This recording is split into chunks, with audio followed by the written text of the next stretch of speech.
Last week, we went around Los Angeles tracking down the few surviving train stations formerly of the Pacific Electric Railway. Some were older and more weathered, some had been better preserved than others, but overall, it was a really fun time that you guys seemed to enjoy. So this week, we're taking it up a notch. Today, we're tracking down the cars themselves. All surviving Pacific Electric red cars throughout Southern California that anyone can visit right now. So if you're new here, this is Fourth Place, your place to learn about US geography, urbanism, transportation, and city planning. At Santa Monica Boulevard and Formosa Avenue in West Hollywood, Pacific Electric number 913 lives its retirement as part of a restaurant. Built between 1902 and 1906 by the St. Louis Car Company, one of the largest streetcar manufacturers of the 20th century, PE 913 began its life as part of Pacific Electric's heavyweight wooden 800 series, the fastest wooden cars the company ever ran, capable of reaching up to 70 miles per hour on long interurban hauls. By the early 1910s, Pacific Electric was experimenting with multi-unit motor control, which meant that now a single motorman could command control of several cars at once. By the 1920s, 6 streetcars, 912 through 917, were fitted with high-speed General Electric motors, and by the late 1930s, steel cars had replaced wooden ones. Shortly thereafter, all 800 series cars were fully retired. Some of the wooden cars were scrapped, others were repurposed into box motor cars, but the fate of PE 913 was a bit more unique. Its car body was built into the Formosa Cafe itself during a remodel of the restaurant in 1939. A doorway was cut through one end, and now you can actually eat a meal inside a real Pacific Electric red car. Its current location is also notable. It's located on Santa Monica Boulevard, along a stretch of street that used to harbor the South Hollywood Sherman Line. Our number 913, however, spent most of its days likely riding the Santa Monica Air Line and the Redondo Beach via Del Rey line until its retirement in the late 1930s. Up in the San Fernando Valley, one of Pacific Electric's great workhorses has miraculously managed to survive to the present day. Pacific Electric locomotive number 1544, nicknamed Electra. Its story begins in NorCal in 1902, when the North Shore Railroad built this one-of-a-kind electric locomotive at their Tiburon shops.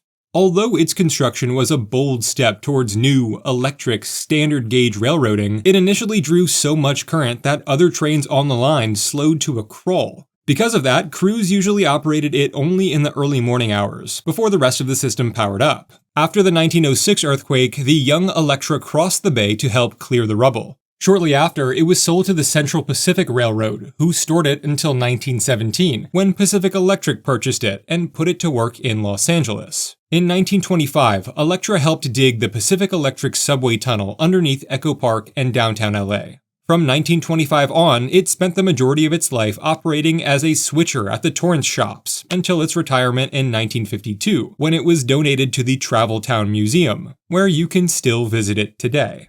The city of Torrance itself is home to our next survivor. However, you can only kinda sorta visit this one today. Pacific Electric number 4601 started its life in 1911 at the American Car and Foundry Company, manufactured for the East Bay Electric Lines, a subsidiary of the Southern Pacific Railroad that operated electric interurbans throughout the North and East Bay areas. It was then known as car number 315, one of the larger blimp-style interurbans, titans of the commute between Oakland, Berkeley, and the ferries at the time.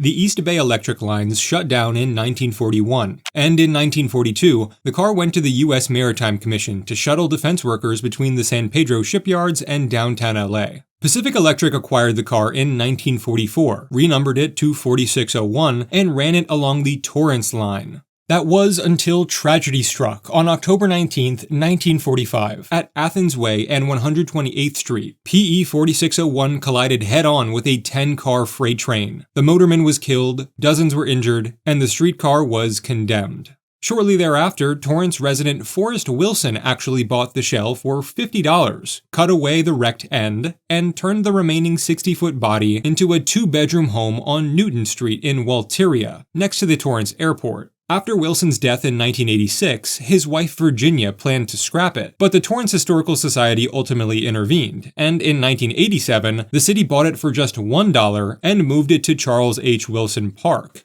Hopefully the plans on this sign are followed through with, so we can actually get a closer look at it in the future. The next red car is no longer red, or a car, or much of anything but a wall, but there is a really interesting story here about Pacific Electric number 1258. This streetcar was also built for one of Southern Pacific's interurban subsidiaries, only in this case it was in 1912, and built for Southern Pacific's Red Electric Lines, a direct competitor to the now famous Oregon Electric Railway, in and around the Portland metro. As that system began cutting service in the late 1920s, the streetcar was purchased by Pacific Electric and entered service in 1929 as a part of their 1200 series, likely operating within Pacific Electric's Southern Division, specifically along the Santa Monica Air Line, Long Beach Line, the San Pedro Via Dominguez Line, and the Santa Ana lines, respectively. In 1947, the streetcar was badly damaged in a collision with another 1200 series steel car, and was abruptly sent into retirement. Instead of scrapping it though, a local business owner repurposed the body of the car into a commercial building, now located at 2234 Lomita Boulevard, current home of Lomita Lock and Key. If you were to pass by, you would never think to yourself that what you're looking at was once the body of a Pacific Electric red car, but once you take a closer look, it does get a little more obvious.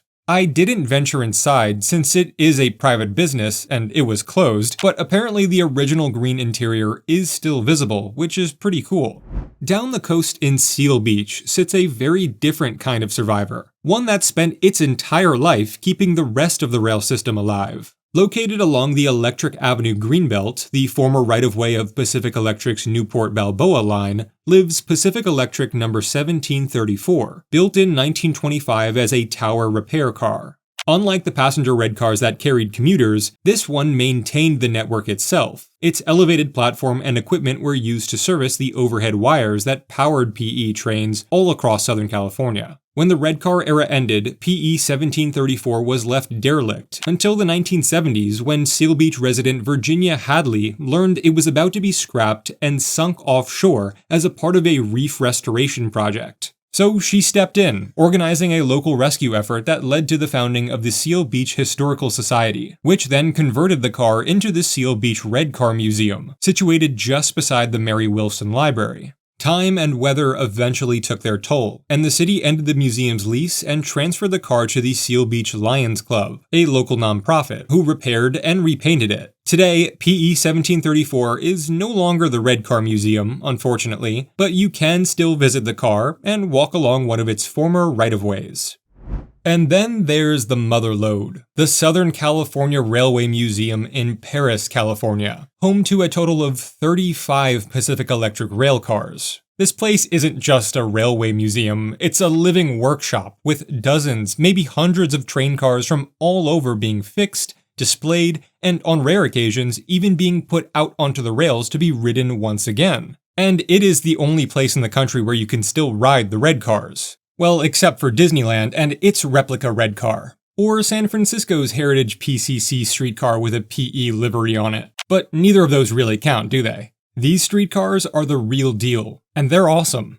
Most of the rail cars listed on the museum's red car roster are kept in storage warehouses throughout its massive property, so I'll only be going over the ones I was able to see on my trip out here, a total of 5 of them.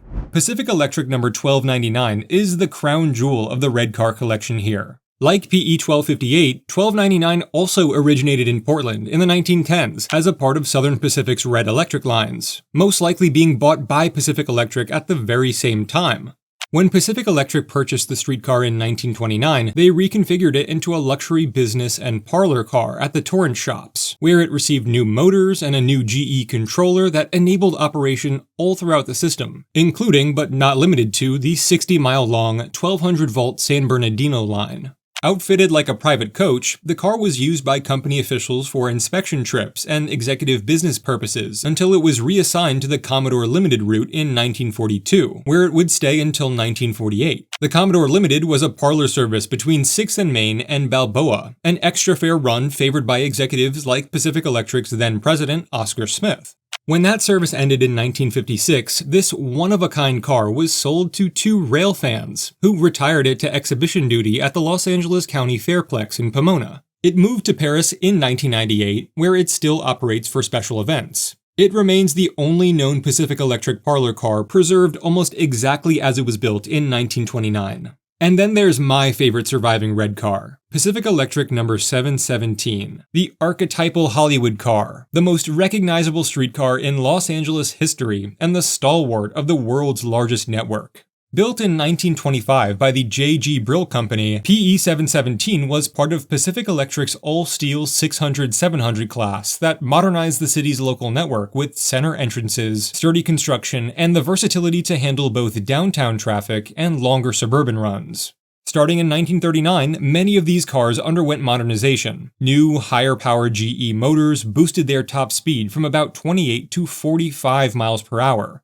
Almost all of these Hollywood cars were scrapped after the system began shutting down in the late 1950s, but 717 survived and was converted for one-man operation as a part of the 50-50 class in 1949. When Pacific Electric's passenger service ended, the car was saved by the Orange Empire Trolley Museum, now the Southern California Railway Museum, in 1960. Ever since being restored to full working order, PE717 remains as one of the few operable red cars anywhere in the world, so authentic that visitors can still take a ride in it every weekend. And I wanted to do just that. For just $10, I was able to step inside 717 and take it in a complete loop around the museum grounds. I thought it was a great way to get situated with the museum before I started exploring on foot.